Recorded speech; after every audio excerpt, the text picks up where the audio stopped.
Another thing I think that predisposed us to is sort of a different way of understanding our marriage. When we were talking about marriage and marriage was coming onto the table conversationally, we were both very clear about not wanting to have a sense of ownership of each other. And we were very much wanting to have kind of an egalitarian connection that wasn't based on strict gender roles. And we were also talking about marriage is not a thing that you just assume is going to last forever. And if we change and grow and evolve, that maybe that construct changes too. Welcome to Normalizing Non-Monogamy, the podcast where we interview incredible people from all over the world to hear their personal journeys of self-discovery through the lenses of love, sex, and relationships. Our mission is to show people that they're not alone and to inspire them to embrace their true selves so that together we can open minds and live authentically without shame. We believe everyone's story is powerful and beautiful, yet it's important to remember that everyone does life a little bit differently and that the views and opinions expressed by our guests do not necessarily reflect our own. Additionally, we aren't doctors. Please consult a medical professional for anything regarding your health that you might learn about on the show. Enjoy! Well, welcome to episode 312. We're Finn and Emma, and today we are honored and excited to have Jessica Fern and David Cooley on for our interview today. They are the co-authors of the new book, Polywise, that came out just a few months ago. And you also may recognize Jessica Fern as the author of Polysecure. We're so excited to talk to them today. They have been in relationship for over 20 years. It's taken many different forms, and they dig into it all with us today. Yeah, and as Emma said, super excited about this conversation today and the way that these two are so able to dig into the journey that they've been on and all of the different variations and iterations that relationship has looked like for the two of them and how they've landed where they did today and right. How they keep doing the work together to continue to co-create a beautiful life. And then how they use that experience and their experience in their work to write amazing and create amazing resources for all of us who are out here navigating the world, honestly, alongside them. And I think that's what's so amazing about this is this interview is really their story and their journey individually and together. And so I'm excited to get the behind the scenes look. Yeah, it's amazing. And we also want to say thank you to both of them for all of the amazing work that you've done. And a reminder that you can check out links to their works in the show notes. Also, we wanted to thank both of them for their patience with this interview. We did this interview on Labor Day about 2 months ago, and we've had a backlog, and we just want to really acknowledge and appreciate their patience in us getting this out there. We call that anticipation. Yes. Or anticipations. Sure. I made that up. Sure. Right now. New word. Yeah. Anyway, I also wanted to say one quick disclaimer or note about the audio quality. There is a bit of a scratchy mic for the first 5 minutes when David is talking. We correct that. So I've eliminated as much as possible in the first few minutes, and it's completely eliminated throughout the entire interview, just those first couple minutes. So we heard it. We got you. It's all good. Thank you again, Jessica and David, for everything. For anyone who is a premium subscriber, we're going to jump right into the interview with both of them now. And for anyone else, we are going to go through our announcements. First up, if you're not familiar with the premium subscription, you hear us, if you hear these announcements, talk about it every week. It is a way to skip these announcements up front, jump right into the interview, but don't worry, you still get important dates in the outro. To sign up, go to our website, normalizingnonmonogamy.com, scroll down on the homepage, and you will find links to sign up for the premium subscription right there. And while you're on our homepage, if you go up to the top navigation bar, we've got a new place for you to go. And that is under the podcast tab, there is one that says Ask Us Anything. We released our first Ask Us Anything episode just a few days ago, last Friday. October 27th, where I came on with Miche and we answered a few listener questions that were sent in, and we had a great time. Yeah, and Miche is a relationship coach working with Expansive Connection. We're super excited for this partnership. So we're not going to tell you more about that here because we're trying to keep it fast, but please go check that out. You can send us a question. We will answer it on the air, and we would love, love, love to have you do that. We answer those once a month. So there's more information on how to do that. Again, on our website, click on the podcast tab and then ask us anything. While you're there, you can also sign up for our next virtual meet and greet. It is going to be on November 17th. That's a Friday evening. We would love to have you join us. These virtual meet and greets are open to anyone. You just must be open-minded and respectful. We have a super fun time utilizing the Zoom breakout rooms and giving you questions to talk about with one another. And we scramble the rooms so you get to meet as many people as possible for the evening. They're a lot of fun, and we would love for you to go sign up. Again, links under the events tab on our website.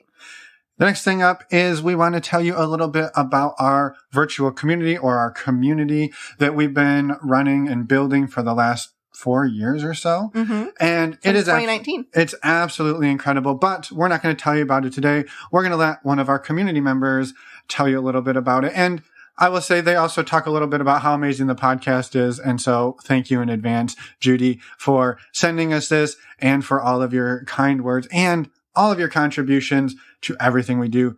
You are one of the backbones of our community. So Thank you. Hi, this is Judy, and I just wanted to say that the Normalizing Non-Monogamy podcast is one of the best podcasts on polyamory that I've heard. This was the first place that my husband and I got our education when we first were starting to think about joining the lifestyle several years ago. And this podcast has something that I think none of the other podcasts have, and that it's not got a lot of experts. It's real people talking about their real everyday experiences in ethical non-monogamy. And I think that sets it apart from a lot of the other podcasts. Finn and Emma are so knowledgeable and welcoming and supportive. And this community is also very welcoming. I would encourage you to listen to every episode and to join the community. You won't be sorry that you did.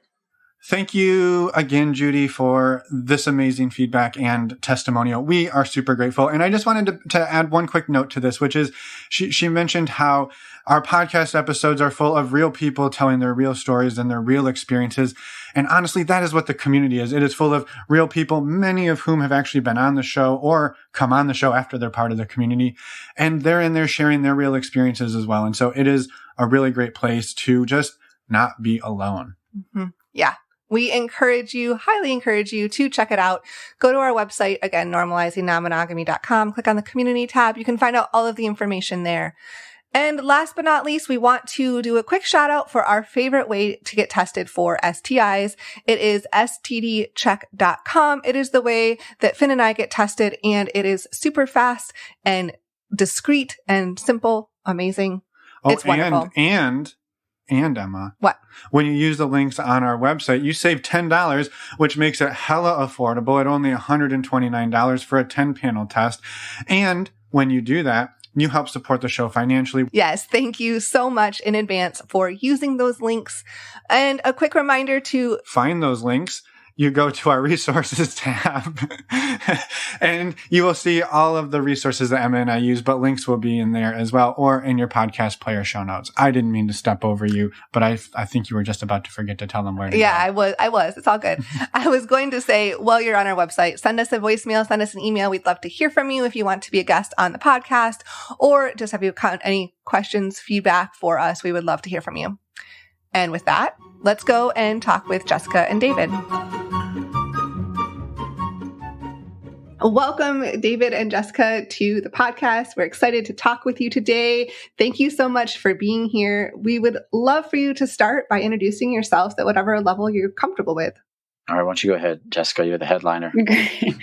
I'm Jessica Fern. I'm a psychotherapist and a relationship coach and the author of Polysecure and the co-author with David of Polywise. Love it. Welcome. And David. I'm David Cooley. I'm the creator of the restorative relationship conversation model and process. So I facilitate private sessions for clients who are struggling with interpersonal conflict, whatever that may look like. Awesome. And also, as Jessica said, the co-author of Polywise. Wonderful. Yes.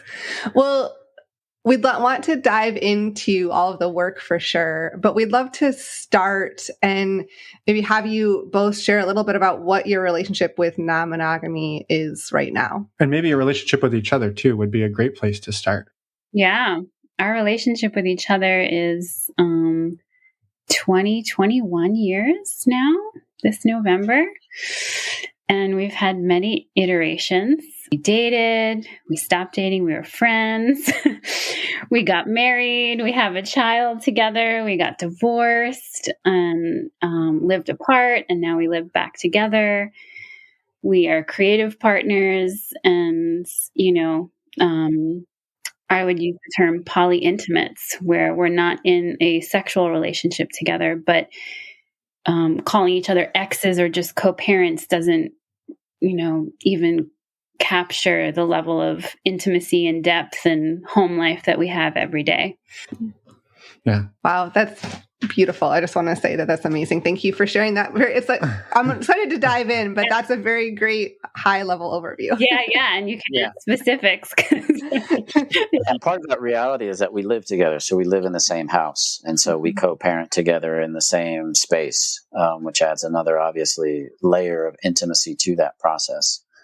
I think my favorite definition of us now is life partners. Yeah. Which really, that seems to really fit. Yeah.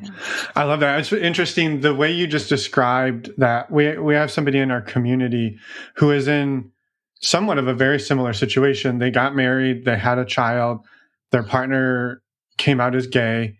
They've decided to stay together, but they are now co-parenting and living together. And they posted in our community, what do we call ourselves? And the term I threw out just haphazardly was a nesting co-parent, because they were like, well, saying co-parents doesn't really capture it. Saying that we're partners, it sort of captures it, but not really. But I don't like to say that she's my ex, because there was like this whole list of things. And so he was trying on the term nesting co-parent, and I don't know if that but I love that you're like life partner. Yeah, I like simple. Nesting co-parent also fits. Yeah. Yeah. But we had someone recently who was like, oh, should I call you two exes? And I was like, no, that privileges our marriage and the divorce, which is so not the center of our relationship at all.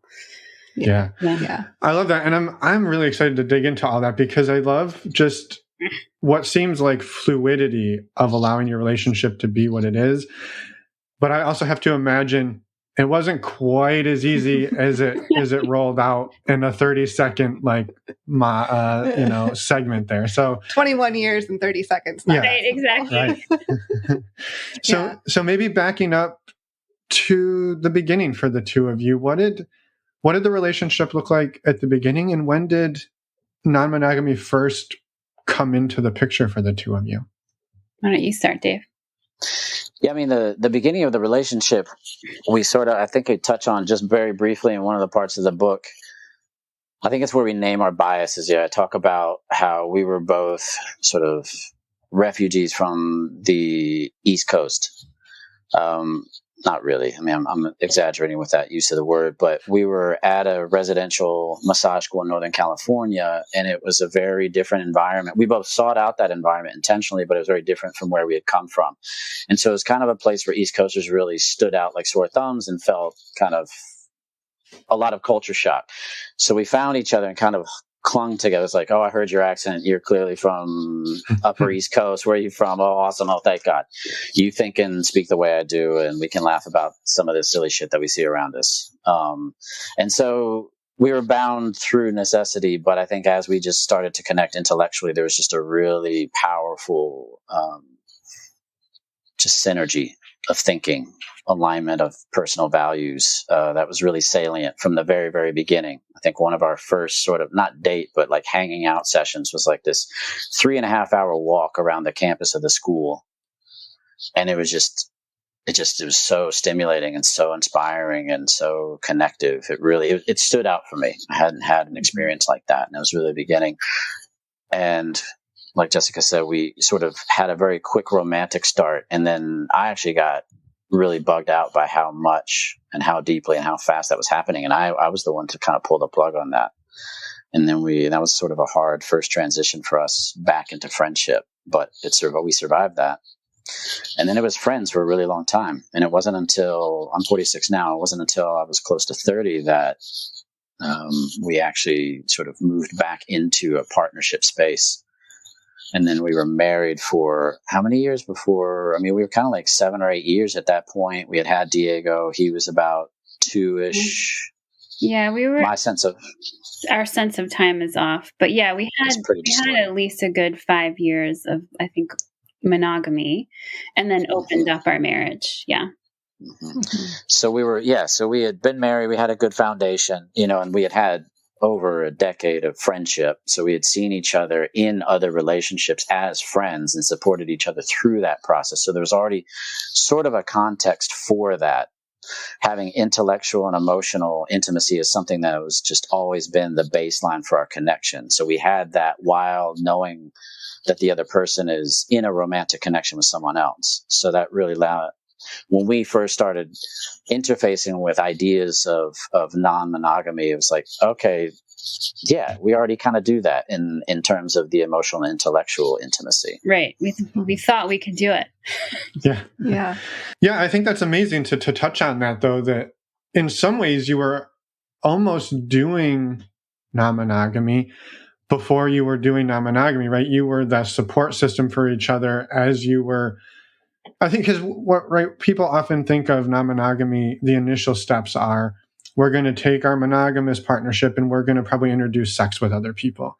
And it seems like you two sort of introduced relationships with other people while you were a very tight-knit friend and support unit, which is seemingly sort of where you are maybe at today, probably obviously with some nuance, but that you did that before you did it in the quote unquote official way. Yeah, I think so. There was sort of a version or a foundation that was already laid. Like when we weren't, before we were together, before we got married, I think each time one of us would go through a breakup, we'd call each other and process it. You know, so a lot of that was already there. Yeah, you had that established, you dated for a little bit and then you had that established friendship and for a long time. Yeah. Yeah, it really helped. So what brought you two back together and then set you off on the trajectory to marriage? And maybe what took you then from the monogamous marriage into an official exploration? I know official is such a weird word. Super simple question, by the way. Yeah. Dave, you take what got us together into marriage. I'll take what opened us up. Sounds good. Yeah. So as I was approaching my 30s, I was really starting to hit a wall with my previous career. I was a professional chef, super unhappy in it. I've just been into the industry for way too long. And I was starting to kind of feel the emptiness of it. And for me, and needing a change on multiple levels, wasn't fulfilled kind of in any aspect of my life, and was starting to have this realization that none of my relationships were fulfilling in a way that I wanted them to be. So it's kind of hitting this existential crisis. And I noticed that I was holding up everyone that I was dating to Jessica. So I had Jessica, I hadn't thought of her as partner potential in a long time. I mean, we had kind of had some, even after we had transitioned into friends, there were some starts and stops where it was like, there's so much chemistry here, maybe, but it was just never the right time. And we'd talk about it and touch on it. And then be like, no, not now, so it's strange like that. But I noticed unconsciously at some point that they're not Jessica. I've already got someone who I know this is the standard. How could I settle for less? And then I had this journey, in the mountains. I went with some friends and had kind of a spiritual process and saw Jessica and I together in a vision. And was just like, why am I holding her up here and not going for it? And so I remember driving, it was 5 a.m. I had to be at work in 2 hours, driving down from the mountains. And I called Jessica and I want to try us. And she was like, great, prove it. She knew me really well. And so she knew that she was going to have to see follow through and not just me be really stoked in a moment of inspiration and spiritual illumination after, a retreat like that. So it was great. She tested me and thankfully I met the challenge. And so we started really kind of getting back into that cycle of partnership and attachment formation. Obviously not thinking of it in those terms. And we were not dating. I mean, we're just kind of connecting long distance. She was in Denver. I was in Virginia. And within, 6 months tops, if it was even that, I was like, I'm out of this job. I don't need this shit. Let's do it. And so I flew to Denver to be with her in her little apartment, which back in those days was affordable. And we were just really jumping into living together for the first time ever. And we were together about eight months or so before getting married. And I remember thinking before doing that, I was like sort of soothing myself, like, we'll be together for 2 years, living together. We'll really like iron out the kinks, and then we'll get married. Then we'll start talking about getting married. So it was interesting, sort of the way that that cycle was accelerated after we got together. Yeah. Yeah, I mean, it sounds like even from the very first time you two met, the level of intensity that brings you two together seems to be a force that is tough to reckon with. Yes. Yeah. It is. There's a karmic, I have mixed feelings about the word karmic connections, but I think it feels very applicable in this context. Yeah. Yeah. Yeah. And then we were together for several years before we had our son. And I think it was a combination of things. Well, even when we were first getting together before marriage, because the serious relationship I was in before Dave and I got married was with a woman. So we did have conversations of like, can I be monogamous if I'm not straight? Like us sort of bringing that to the table. And I had previously had times of being non-monogamous. So are we assuming this? That it was sort of the conversation was there. It wasn't completely on there. But we kind of defaulted into monogamy as well and assumed it. And it did coincide with this, like after pregnancy and starting to ovulate again, and like a lot of my physiology and biology really changing. And then as a therapist, having this and I've talked about this before, but having this sort of 1 week where all of my couples clients brought in non-monogamy. And so that just bringing, coming home and talking with Dave about it and us just being like, should we try this? Let's do it, And it was different. It was more polyamory, actually, that we were really, opening up to and claiming and coming out as versus previous times of me being more on the non-monogamous umbrella. Yeah. You're actually potentially seeking out other romantic other love relationships. Yeah. And that's what drew us most. I mean, we were both excited about having sex with different people too, but it was really, we both felt this like, we already do this. We love people so deeply. And like, we have the capacity to love more than one person. Let's do this. Yeah. Was non-monogamy a construct that it sounded like, Jessica, you had done it before in some way, or maybe I misinterpreted that? I did, but it wasn't a construct I was aware of.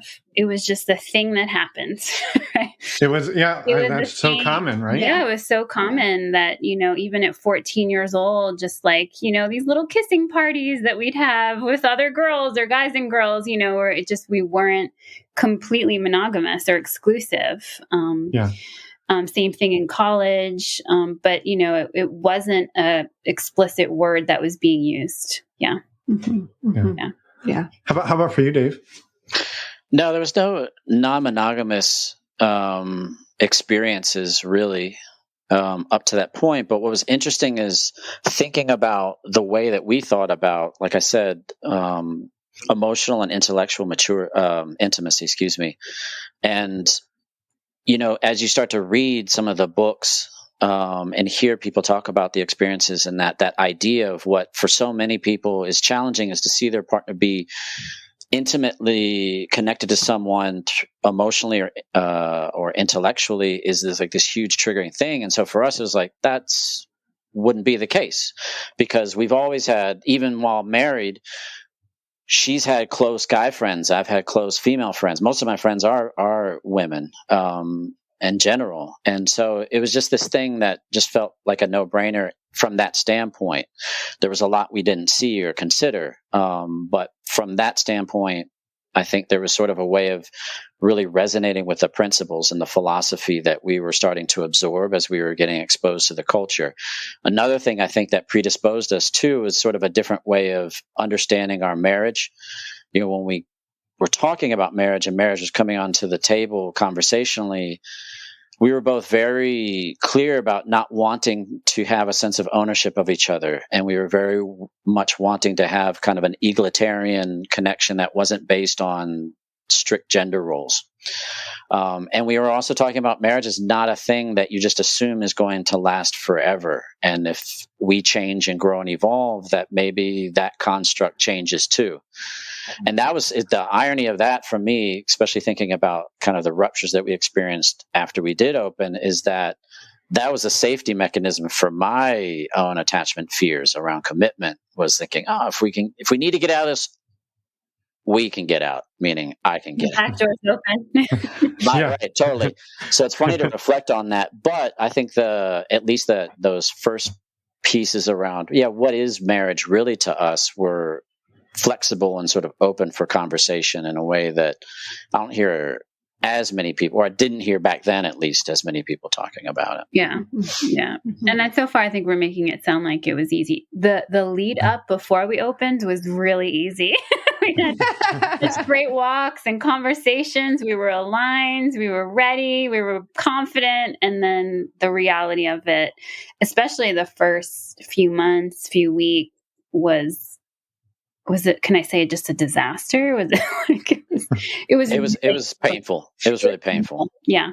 And not, I mean, more for Dave, right? Initially, I found it easy. I found someone to connect with pretty quickly.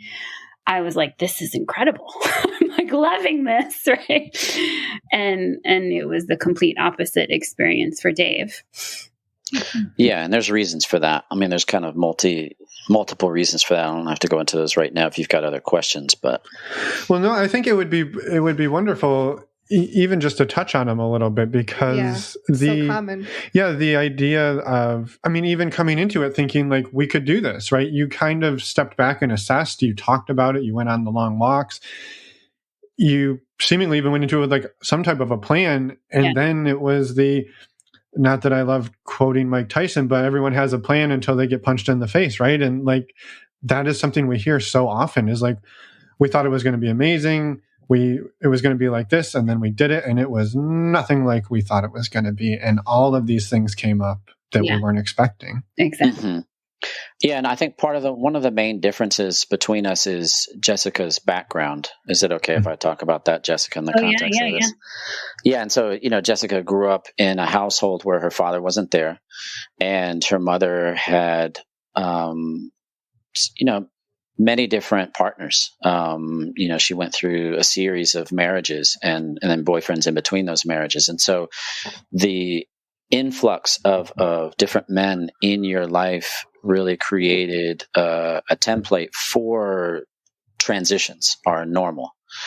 People come in and out of your life, and attachment was experienced very differently. And one of the amazing things about some of those men that have come into your life, they're still there. One in particular who is just like, this is one of the most amazing people I've ever met. Like, he still sends me $100 on my birthday.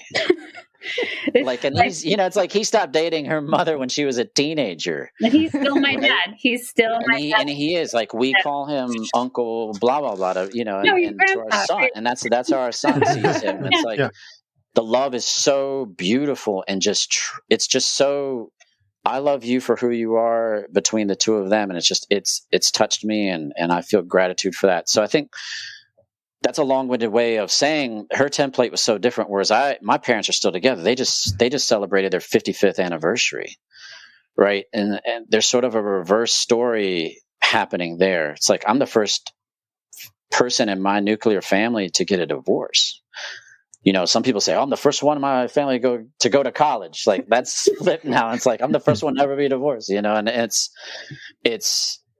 just didn't. It just wasn't in my sphere of anticipation. So that was a big difference. I think, and because on the surface, it looked like I came from the broken childhood and all these losses and all these people coming and going. But what it allowed for me was I knew how to do multiple universes, because, I'd have to go to 3 different families on Christmas, right? So I had the ability to pivot really quickly from like one family to another. And so I had no clue that now we're non-monogamous, we're polyamorous. So I'm like, oh, I know how to navigate different intimate realities really easily, actually. Whereas, yeah, that wasn't a skill set that Dave had cultivated for him from his childhood. Yeah, and you had also done a lot of personal work. I mean, you got into the business of therapy and kind of self-growth way early, at least from my standpoint. And part of that was need, and part of that was interest. Yeah, but that's something. Yeah, I think a lot of people do that, though, and they're still not always fare well in the transition. No, but I think the point is, for me, at least from my perspective, just seeing the way that you've always had a very strong emphasis on relationship dynamics, being fascinated by those, doing that kind of work. And then you were in several significant long-term relationships before ours, whereas I had never, I mean, that was part of my big transition we're talking late 20s, that I was like, oh, I've got this relational circuit coming on. I've never had a real, quote unquote, real partnership. What would that mean to actually be committed and step into that? And our marriage was actually my first foray into that level of attachment and commitment. So that was also a very big difference. That's a good point. Yeah. Mm-hmm. Mm-hmm. Yeah. I think there's a piece in here that came up, or the thought that came to me. There's a point, and it is weird to reference the author's book while I'm talking to the author, but there's a section in Polysecure that just kind of came to me, which is around this security that a lot of us put on the relational structure, right? We're married, therefore we're safe. We're doing this, therefore we're safe. And it strikes me, right, that David, you growing up, you had the world of, we don't get divorced, we get married, we stay married, we're safe, versus Jessica saying, I could see people come and go, and the love transcended that. The love of this father figure lasted after the relationship with her mother ended. And so you experienced love and connection in a very different way that was very independent of the relational structure and ecosystem that was like telling you what to do. You were sort of subverting that the whole time. Yeah, that's a great point, because I never felt like I had the privilege of those structures to rely on growing up. They just didn't exist. Right. And then so when we opened up and that structure changed from monogamy to polyamory, it seemed it was really hard on you, Dave, of just like suddenly we thought he always would have been more securely attached, a little avoidant, was now just anxiously attached in a way that was surprising. I mean, it was shocking for both of us. We're like, what's happening? Yeah. Well, and two, you've both highlighted, as you kind of said, karmic connection, right? So you're now threatening the most intense connection you've ever felt in your life by opening it up to potential risk. Yeah. Mm-hmm. And even though you both want to do that and choosing it, it doesn't necessarily make it easy. Yeah, and I think this is one of the true gifts, too, of Polysecure is it's really opened up so many people's eyes to the importance of the concept of attachment theory and the way that it's not something to be underestimating. I think it's a mechanism that, life has programmed into us for a very good reason, and it's powerful. And we don't really understand it until you start fucking with it. And so I think we started really tapping into that. And I had no idea because I hadn't had any exposure to that level of forming an attachment, primary attachment, emotional attachment with somebody before Jessica, really, besides my folks. Looking back, I'm like, oh, this is what I was avoiding in my late teens and 20s, was forming an emotional attachment because I didn't feel secure enough to do that or felt mature enough to do that.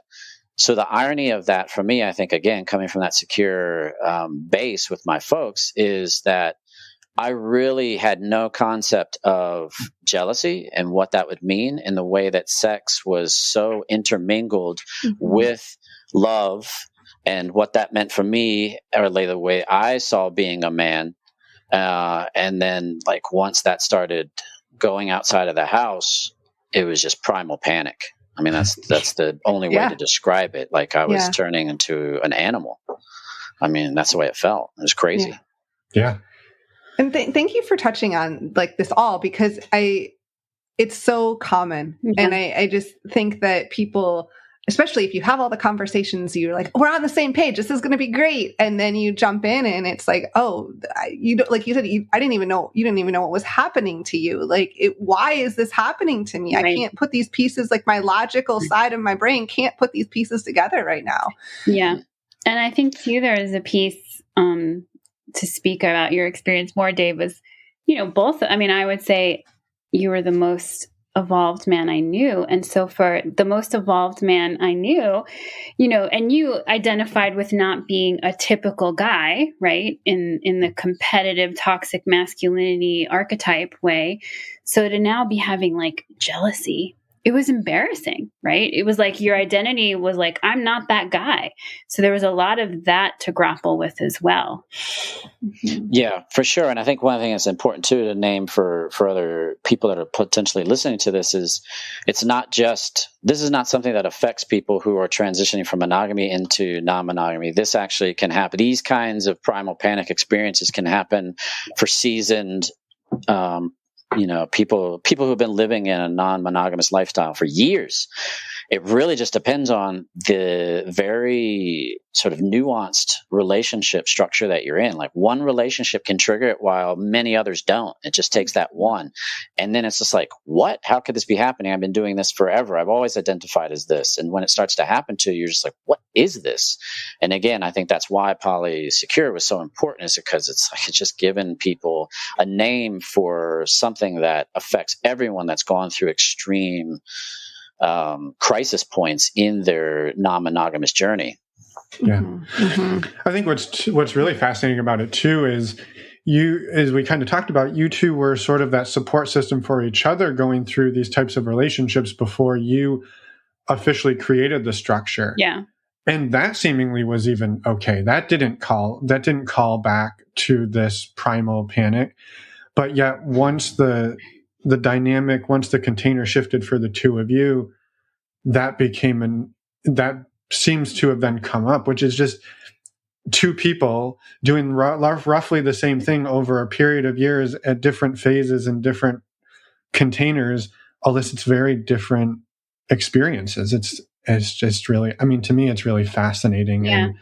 And I just appreciate the vulnerability, both of you, about talking about it, because it's not easy to talk about how hard this shit can be. Yeah. No, for sure. And I think that's part of why we're doing this work and wanting to write this book, is wanting to normalize this experience. And so the more that we can talk about what's really hard about it, the more that people don't feel isolated in the experience. And I think that's really critical for just kind of giving people more resources.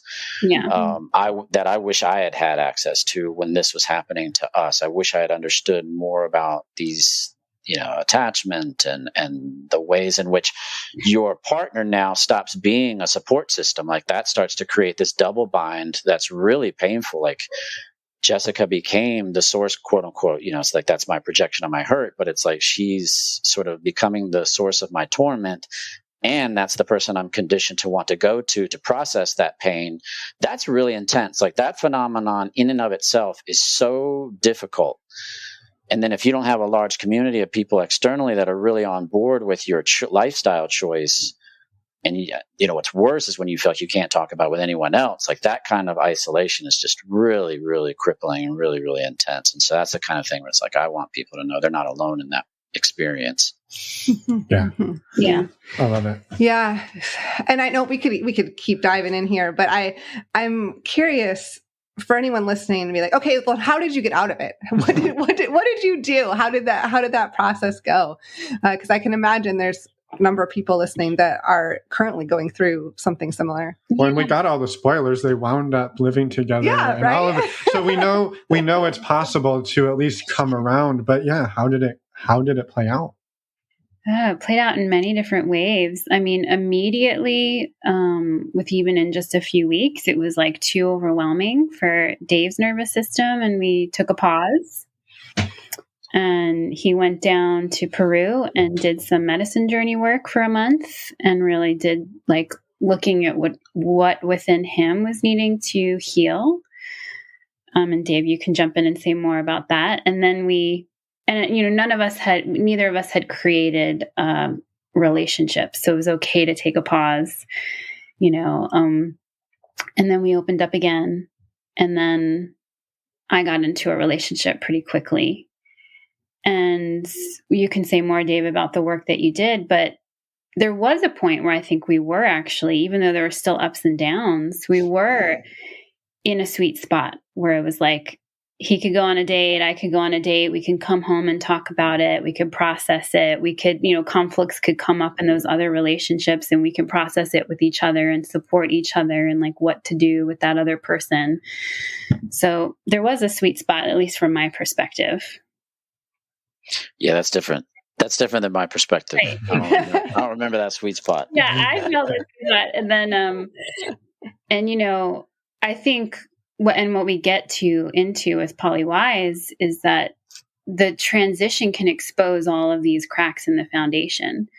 So we felt like such a solid couple, which in many ways we were, but then the transition also exposed certain imbalances in our relationship around codependency. So it's like, okay, now we're dealing with anxious, attachment coming up and our whole foundation shaking and the newness of dating people again and what that is personally, let alone together. And then having to be like, oh shit, what's all this codependent stuff that we didn't even think we had? So it's just a lot. Yeah. It was a lot. Yeah. There was so much that we weren't seeing throughout the relationship on that level of codependency. And she and I, there was always it was like the one place that we never like really locked into place, I think, was around romance and sex. Like it wasn't bad in the beginning by any stretch, but it wasn't a place where we really thrived and were able to grow together. And I don't think we really were holding it that way and understanding it until we started to see other people.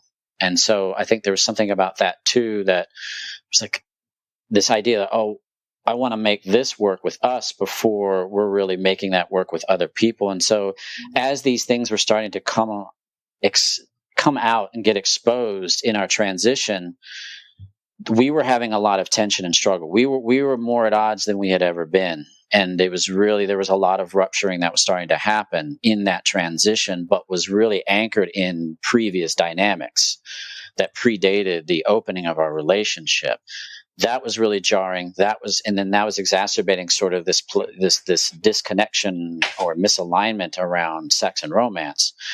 And so it was just making things worse and worse and worse in terms of that, and being able to sort of heal that and work on that while going through the ups and downs of opening. And that actually, to be honest, ended up being too much for me. Mm-hmm. It was too painful, and I couldn't reconcile, even with all the personal work I was doing, I couldn't reconcile not being in a place where I wanted us to be in terms of our connection, and her still having these deep attached relationships with other people. And so it was actually me that decided to get divorced, because I wasn't willing to stay in the container the way that it was. It was too painful, and I was doing myself too much harm. And so that was one of the hardest and most painful decisions I've ever made in my life. And now on the other side of it, I'm so grateful for it. And so this is some of those pieces that from the outside, you don't hear in the 30-second snippet, is that year after getting divorced, like that was hell. We did it as well as I think you can do. Right. And I think we tried to really incur as little collateral damage as we could on each other and on our son. And I think we did a really good job of that. But after that year, we didn't talk for about a year about really anything consequential except sort of dropping off and picking up our son. We were living in Boulder, Colorado, and sort of on the other sides of the city, which is a small city. But that was it. And it took about a year of that. Like my nervous system I don't want to know anything about your process. I don't want to know anything that's going on with you. She was seeing somebody and in a really deep relationship at that point. And I just needed space. So it wasn't like we were connected and close through that whole transition. And then about after a year, it slowly started to open again. And then we went in through some interesting transformations after that point. It's so funny because from my perspective, I'm like, I thought I was the one that made the divorce happen. For totally different reasons. Like for me, our ending had absolutely nothing. Our romantic ending had nothing to do with polyamory at all. Like that to me wasn't the issue. To me, the issue was like seeing the codependent behaviors, and we were in a pattern of I was over functioning in some ways and Dave was under functioning in some ways, not completely. And I thought I was doing my end of trying to rewrite that and, correct it, and didn't feel like I was being met in that kind of work of what I needed. Yeah. And so to me, it was like, I can't do this anymore. I don't want to be in this dynamic. Yeah. Yeah. So it's funny. So we have very different takes on even the ending, but yes, we didn't talk for a year. Of course we talked, but we weren't close. And then, it was kind of sweet. I think we just started taking walks again. And so that allowed, like, our initial friendship, when we first met, was sort of this cosmic walk that we went on. And we started to take walks again and just start to, like, feel our friendship again. Mm-hmm. And not just our parent, commitment to each other. And then, the pandemic happened too. So I think that propelled us back together, and we left the country together. We wound up living together because of that, moved back to the States, so there are all these external events too that just sort of congealed us again. Mm-hmm. Mm-hmm. One of the things I want to say too about that, as I'm reminiscing, is thinking about, even though there was, and I don't remember when this happened chronologically, it'd be helpful to hear, because I bet you remember when this sort of happened, but even amidst the pain of the separation and divorce, we still did the uncoupling ceremony. Yes, yeah. When was that in the process in terms of timing? It was at some point. That's a good question. It might have been 6 or 9 months after, and maybe that's what brought us back together. We didn't want to just have the legal divorce be it. And we decided that we went to Boulder Creek and we did this releasing of our wedding vows, releasing each other from the wedding vows that we made. And then we did all of this appreciation for the relationship we had, and what it brought to us in our life and our growth. And we released our rings into the creek. And then we recommitted as, like, human partners. Like, I'm here, I've got your back in this lifetime, and vice versa.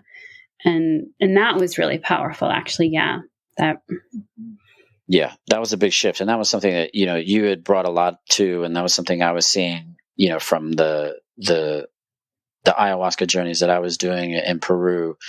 There was just sort of this context for ritual and transition, that really helped sort of integrate the experience. And what's interesting for me, reflecting on this, is my current partner just did that with her now ex-husband. just weeks ago. Yeah. And she was asking, what did you all do? I remember you mentioned this, so she was getting that sort of structure for me, and I attended it. And it was so powerful. I was having so many memories of us and what we did, and it was very moving. And it's something that I've led clients through. Is decoupling, like how to sort of quote unquote consciously uncouple. And to me, it's something that I think I'd love to see more of culturally. Yeah, it sounds like it was incredibly healing to. Yeah. You don't leave it just hanging out in the path I think we often see people is they hit divorce, and it's 2 middle fingers up, and you walk in opposite directions, and you're supposed to then shit all over them the rest of your life about they're the ones who fucked you over. And this is a way to say, what can we create together in a very intentional way? Okay, it's not a marriage, or it's not a romantic partnership, or it's not this, but what is it? And how do we then agree on that new path forward? Mm-hmm. And I think, I would imagine if you can bring other people into that, then you can cut out some of that. You get half the friends, I get half the friends, you get half of this, I get half of this. Like, it's, hey, we're a team still. Like, we're not that same team. We're a different structure, but we're still a team. Yeah. Mm-hmm. Yeah. Yeah, I think so. And I think that's where I think the origins of PolyWise really emerged, because you have to have an infrastructure of thought to do that. You have to have a value system and the edifice of a way of thinking to even step into that. Like, what are the ways to conceive of a person with whom you've just gone through a divorce that aren't the classic adversary bonfire of the vanities kind of stereotype, right? And unfortunately, that's still the stereotype that dominates at least the culture that we live in, right? The society that we live in. So how do we actually start building and constructing that infrastructure of a new way of thinking about human beings in our lives with whom we've had really significant ruptures? How do we do that and sort of offer that as an alternative? Mm-hmm. Yeah, I think also having our shared love for our son. I mean, unfortunately, this isn't always the case for divorcing couples, right? They have kids and yet they still are pretty nasty, and they might have done certain levels of harm that you and I just never did towards each other. We were, right, but we weren't causing certain levels of harm. But really, the commitment and love for our son also kept us like, what we do here matters to him, and we don't want to create a mess here for him. Mm-hmm. Yeah. Yeah, I think thankfully we never grew up with the kind of trauma that leads people to do that kind of thing, and so I feel really blessed that we've made individual choices for the way that we want to live. And, it's like I hear people's stories and I understand why that happens, but I wish that there was at least a counter narrative to what can ruptures and breakups and separations look like in a way that's not, like having so much damage on so many different people, especially the kids. Mm-hmm. Yeah. I'm curious about something in here because, and you said like you didn't do the damage and you didn't have the trauma that maybe led to that. But there's a part in here that I'm curious about, which again, we have different perspectives on what was the catalyst for the divorce. But David, from your perspective, it was you got to a place of I couldn't do this container. I was doing too much harm to myself. But also having an extreme sort of anxious attachment, being able to pull the plug on something, especially a relationship, and say, I have to transition this relationship when your body is saying like, get closer, get closer, get closer. How were you able to... Because those are very counter, right? The anxious attachment style typically would say, doesn't matter how bad this gets. I cannot end it. I cannot go anywhere. Mm-hmm. We must get closer. And I think that is often where that damage starts to happen because you both recognize we probably shouldn't be here, but I can't go anywhere. Yeah. I'm just stuck. And then the fires start burning. Yeah. No, I love that you're sort of zeroing in on that. And it's an invitation for me to be even more vulnerable in my process around that. I think, like I said, I didn't have, up to that point, I had no context for understanding attachment theory, and it was something that as we were going through this rocky transition that you were integrating more and more, Jessica.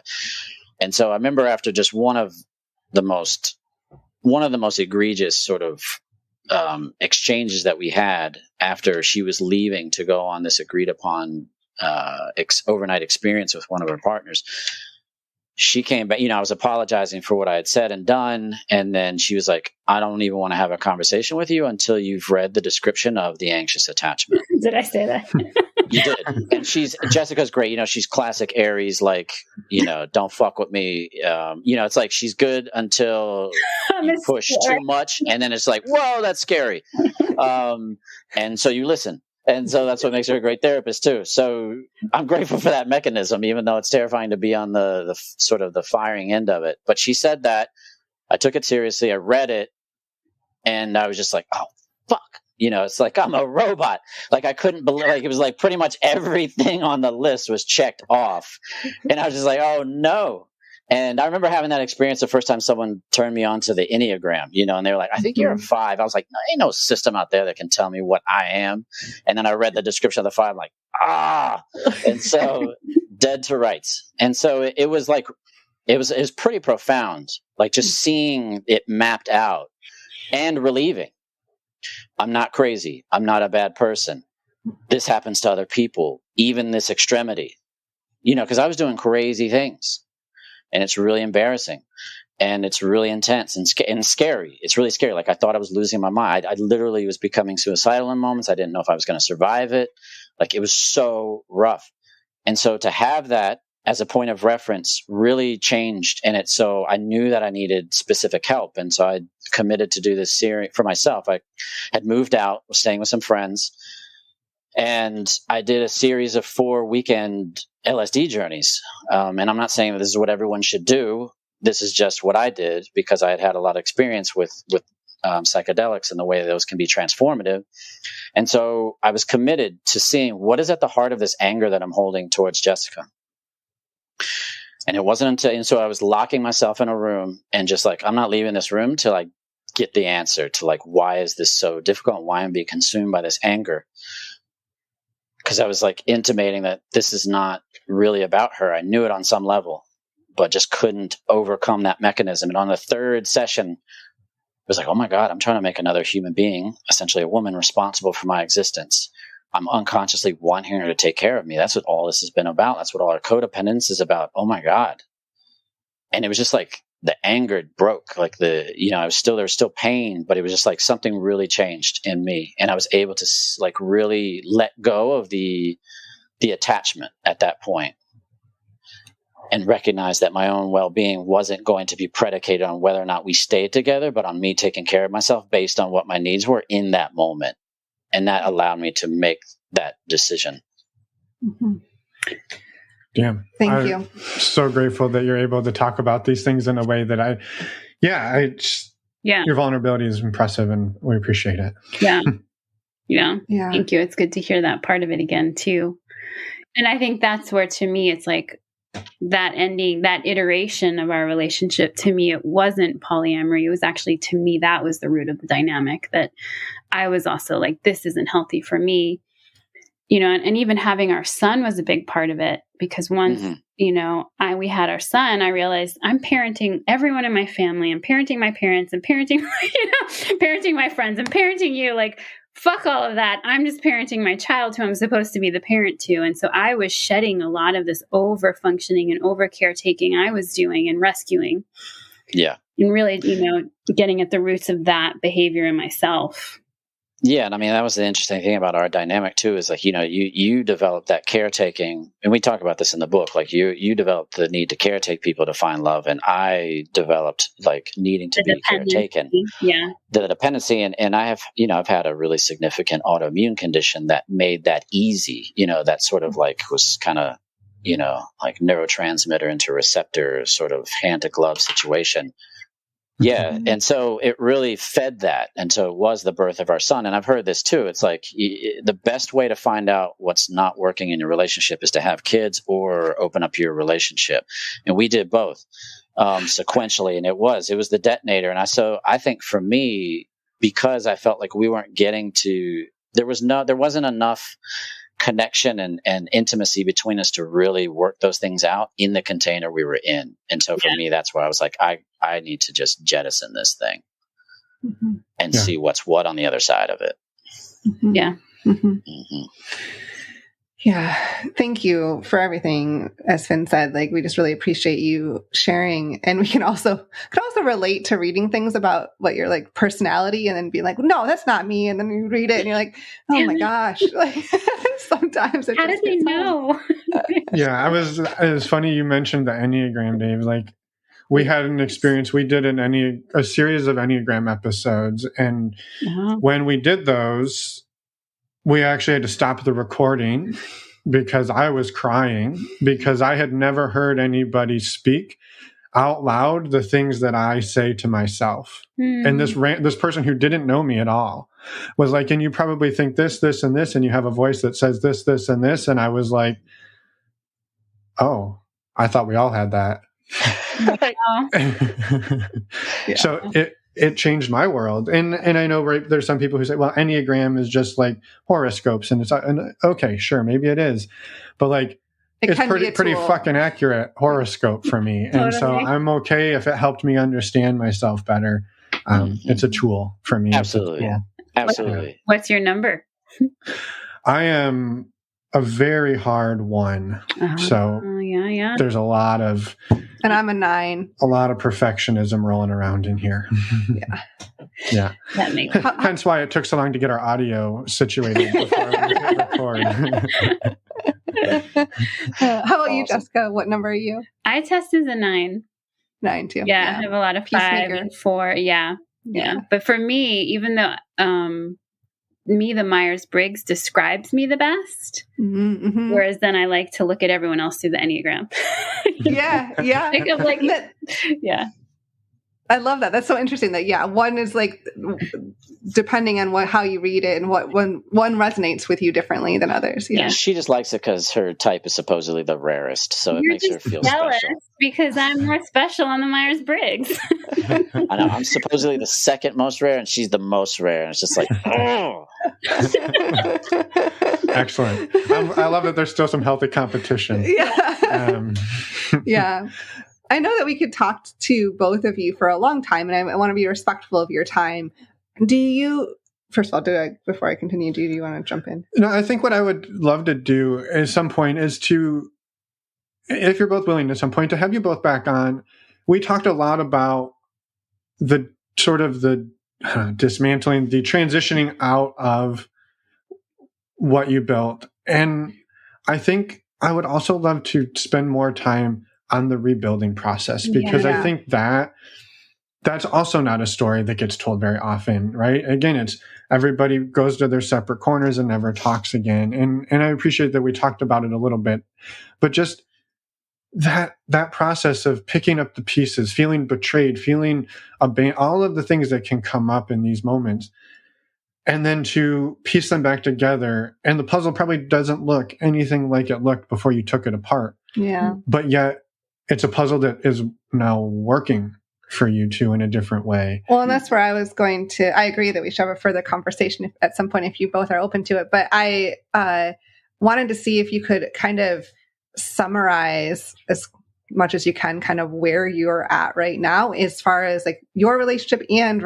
other relationships, just to for some context. Yeah. We live together and our son lives with us.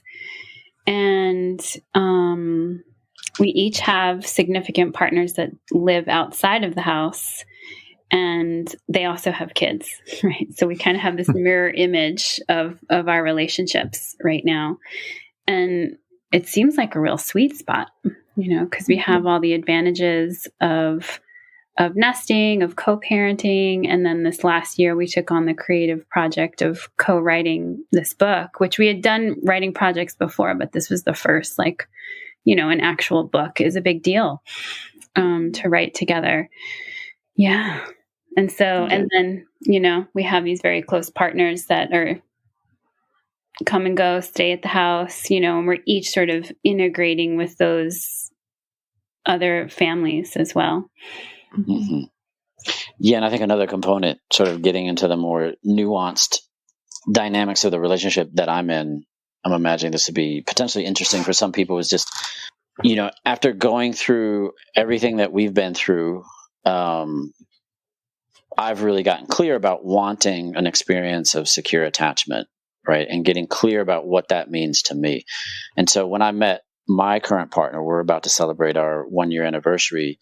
We were both explicitly like, we're not monogamous. And we knew that going into the conversation, right? And she was very upfront about still being married and, sort of transitioning out of a different partnership outside of that. And it was great. But we were both really, as we were sort of getting the sense that, oh, this feels significant, we really started to want the same thing around a container. And so we've actually been very monogamish in our relationship. And we've said we're not ready for either one of us to start looking for or being open to explorations of the kind that would lead to attachment formation. And so we both share kind of a love of kink and erotic exploration. It's something we love to do together, and are slowly sort of letting that happen in other containers, even when we're not together. But it's really about, what does secure attachment look like for us, for our relationship, knowing that at some point that is probably going to change or not. But it's really about what does secure attachment look like for us, and really honoring that while being able to navigate a more sort of open-ended exploratory relationship to relationships. Yeah, and my relationship with her feels much more like a metamor relationship, not like Dave's girlfriend, It's yeah. That's interesting. Yeah, I can see that. Right. And her and I have that intimacy of a shared partner in a lot of ways, even when we talk about you versus it just being like, other times that you've had girlfriends that like I'm friendly with, Totally. And I think part of the reason why that is because she's so conditioned to the structural, like I tell her about what we're doing, what we've done, and it's just like she doesn't bat an eye. It's like she's got her own story that equals mine in the sense of like, yes, the complexity, and contextualization of that. And so, that's made the transition into the family networks on both sides much smoother. It's a level of empathy you can only get by living, I think, in some ways that. It sounded like, David, that her marriage also recently transitioned and all of these things. And so it's the idea that we show up, right, to these relationships, these newer relationships. We're not the same person we were 20 years ago when, you two met, or when I met in 7th grade. I'm not that 7th grader, right? I'm not even the guy I was when we started dating our freshman year of college. Mm-hmm. And so now we're showing up in these other partnerships and it's like, well, wait, who the hell is this person? And you're like, yeah, that's 30 years of experiences in life and developing empathy and sometimes we can connect and relate in a different way because of we're not the same person anymore. And I just think that's a really powerful sort of look into that you're both showing up as who you are now and being able to relate with other people who have gone through some similar exploration, and they have a different empathy, right? I imagine if you showed up on the doorstep of somebody who's been monogamous in maybe a very strict way for a very long time, and you're like, here's my journey, they're going to be like, whoa, don't come near me. That's way too scary. But you have a different community than you used to have too. Mm-hmm. Yeah. And I think that's a cool thing about sort of the proliferation of resources, and access to more information and more networking opportunities is there is a way in which you can start to make these connections. Depending on where you are, there's still people that are living in places where it's not even an option, unfortunately, locally at least. But like I said before, the normalization of these complex journeys is really important, I think, for us. And again, sort of one of the big impetuses for writing the book. Mm-hmm. Yeah. Speaking of that, how about... can you talk a little bit about the book, about the work that both of you do? We'd love to send more people your way. Yeah. So the book came out of my question, what the hell is going on? With working with my polyamorous or newly non-monogamous or very seasoned polyamorous, but there's like a relationship de-escalation or escalation, or you fall in love with someone new for the first time. And just seeing all of these people who are coming really seeking support and not understanding themselves. Like, why is this happening? Like, we want to do this and it still can be hard. And so I really wanted to understand. So it was, hundreds, maybe thousands of session hours with clients of trying to make sense, and then doing my own qualitative research, interviewing people that I sort of came to, here's the best answer I have right now, and that and insecure attachment was just one of the bullet points. I had like 5 things, like, here's what's going on, right? And so my publisher wanted us to do just an attachment book first, which we did. And then this book is the other answers of the other things that are going on. And we've already mentioned one, like codependency, or not being able to deal with the issues of the past that you haven't dealt with before. So that's where Dave came in with restorative justice practices, where the cracks in the foundation of your relationship get exposed. How do you make a paradigm shift? Like, I think this is one of the most underestimated, things around a transition like this is a different paradigm. of love, of sex, of relating, of family. And that's easier said than done. So yeah, that was kind of the origins of the book. Awesome. Yeah. David, do you have anything to add? Yeah, I think that's a question that we've shared, and I've really been fascinated by. Is like, why as human beings do we not make conscious paradigm shifts? Like, why do we stumble into the next phase of evolution? Like, what I feel like we have the opportunity to sort of start to create that infrastructure consciously. So why don't we do it? And so we need people that have done it to create that for us. And so it's interesting to use, like she said, sort of the experience of our clients to lay that groundwork for a model that then can be offered. But really, like, how do you operate at that level? How do you make changes at the level of paradigm? So it's not just you feeling like you're swirling in your chaos, but just like you're able to start contextualize it in these kind of outwardly moving concentric circles. And so anchoring your understanding of your journey, seeing it as part of a collective journey, I think makes it just more tenable in so many ways. So I think it was a question that I was really fascinated by. I'm a 5 on the Enneagram, so I love the philosophy. I love the intellectual blending that happens when Jessica and I have worked together. We've worked together on writing projects before and just known that we have a lot of good symbiosis there. It's just easy and fun. It's just fun to work together. So I can't believe as a 5 you said fun. I know I'm not supposed to. It's not a word, but I think my new relationship has been helping me integrate that, and I'm changing. I was going to say, I know for myself, the reason those new paradigms are so hard is because they got to be perfect before it's time to step into it. You have to perfect them, right? You know me so well. Yeah. So I'm really excited to read the book because, yes, I think again, as many amazing things as Polysecure brought, I think there was a piece that I felt often was people now point to attachment and they're like, well, we're having issues. It has to be because of attachment. Right. And it's like, yeah, that's one leg of a table that has multiple legs. And it's definitely part of it, likely. Totally. But not the whole thing. Right. That's a great point. Right. And that was the origins of it, is it's not just the attachment leg or lens. Yeah. There's other lenses to look through that. That's what Polywise brings to the table. Here's the other thing. Yeah. It's amazing. Yeah. Links for the listeners to the book will be in the show notes, of course. Is there anything else either about your work or anything else that either of you wanted to get out there today? And Dave, I want maybe to give you just to highlight a minute to talk about your sort of personal work. You said working with clients as well. I think this is a great spot to pitch that as well. Yeah, I mean, I'm really specialized in conflict and bring a restorative model. I spent years working for a restorative justice nonprofit in Colorado.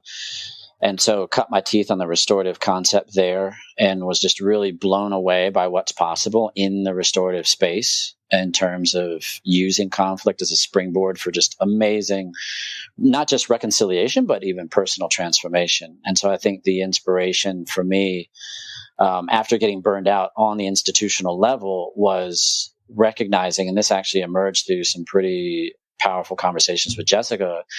She was naming, I was kind of in a hiatus phase, and she was saying, I was starting to talk about missing the work and needing a shift. She's like, why don't you take that restorative model? I've got clients that really need sort of a very specific thing, that around just communication dynamics that are conflictual inherently, or dealing with past ruptures that are still continuing to linger and cause problems. Why don't you use the restorative method? And so sort of researching that, and I was sort of blown away, but no, I wasn't seeing anyone, there may be now, but I wasn't seeing anyone use it for intimate relationships outside of the context of courts and schools and, like I said, institutions. So it was kind of exciting. So she kind of announced me to the community as an option, and people really responded pretty quickly. And I think one of the things that draws people to me is, one, it's not therapy, and there's a lot of people that are wanting an alternative, and they're wanting something that feels really practical, skills-based, and sort of applicable in the immediate for their crises. Yeah. And the restorative method is really that. And I think a lot of people are also starting to perk their ears up to the restorative concept and being like, that resonates. There's something about the need for acknowledgement and taking accountability and not just sort of expecting forgiveness and washing over things that really is resonating. And I think rightly so. So it's just been a lot of fun to create this model, put it out there, and see the response. And I think a lot of people in the communities that identify or relate in some way to ethical non-monogamy really resonate with the model for various reasons. So it's just kind of been a serendipitous, positive outgrowth of this journey that we've taken, and now that I'm really focused on. Yeah, that's amazing. I love that. And I can totally see how it's really useful and how, like, to intimate relationships. Why, I mean, oh yeah, it seems obvious, but I can understand why it's hard to make that transition too. Yeah. I mean, that's one of the things I'm sorry to cut you off. It's one of the things I talk about in the book is that's not the only paradigm shift we need to make is not from monogamy to non-monogamy, but also how do we move from an adversarial, when it comes to conflict, how do we move from an adversarial paradigm to a restorative paradigm? And I think because we've sort of been steeped in this society with a paradigm of criminal justice, which is punitive in its essence, that's actually in a lot of ways trickled down into our romantic and emotional relationships. Like, we are, unfortunately, I think, conditioned to see our partners when we feel hurt as the enemy. And if that's our starting point, we're doomed. And so we actually do have to make another kind of paradigm shift when we're talking about conflict. And that's something that I talk specifically in chapter 4 about, is how do you make that paradigm shift to a restorative paradigm? Yeah. Anything else, I guess? Thank you for explaining that. I think it's amazing, by the way. And as Finn said, I'm also really excited to read the book and spread the word. Jessica, do you have anything else you want to add? No, that's it. It's great. Okay. Thank you both for the wonderful conversation today. I know, as we said a little while ago, we'd love to have you back on and kind of talk about that reparative structure, because that's a super important and really hard thing to do too. Just on the off chance that anybody's non-monogamous relationship hits a bump or maybe transitions, just hypothetically speaking, of course. Right. Not speaking from experience at all. Yeah, thank you both again, just for your vulnerability today, the conversation. We really, really appreciate it. And for the work you do as for well. all of the work that you've both done. Yeah. No, thank you both for a really awesome conversation. Good containers. It was fun. Yeah. Good. Yeah. Good. I love it. Thank you. I love it. And I think too is amazing just for behind the scenes. Dave, you haven't even listened to the podcast. You had no idea what you were doing here. You're just like, I don't know, I'm here to have a conversation. And it was incredibly powerful. So I love that. I think that's amazing. No, thank you. You made it easy. Yeah. I appreciate it. Thank you. Well, have a wonderful Labor Day. We're celebrating, we're interviewing on Labor Day. So have a wonderful Labor Day, and we will talk to you all soon. Yeah, we look forward to it. Bye. Bye-bye. And we're back. Thank you again, Jessica and David, for everything, the vulnerable conversation, and for all of the work that you do. A reminder, go to the links in the show notes, check out their work, buy the new book, Polywise. We would love to hear your feedback on what you think as well. And just thank you again, Jessica and David. Yeah, I'm just echoing Emma once again. I feel like I do that a lot. You say lots of good stuff, so I'm just going to echo it. Well, thank you. Thank you, Jessica and David, for your vulnerability in showing up here and sharing. I'm just super grateful anytime we're able to have, first of all, anybody be vulnerable with us, but authors who have written some of the, I would say the books. I mean, I don't know that there's a book that's been mentioned more in our podcast than Polysecure, perhaps The Ethical Slut, but to have people who write these incredible resources come on and then vulnerably share about their experiences, I think it adds just another layer of, I don't know, credibility, but just impact to these stories. Yes. A quick reminder, our upcoming virtual meet and greet for November is on November 17th. You can sign up at our website. And while you're there, go and listen to the Ask Us Anything episode that dropped last Friday. It's October 27th, where Finn and Mishay answer some of your questions. And be on the lookout at the end of November for the next episode of that.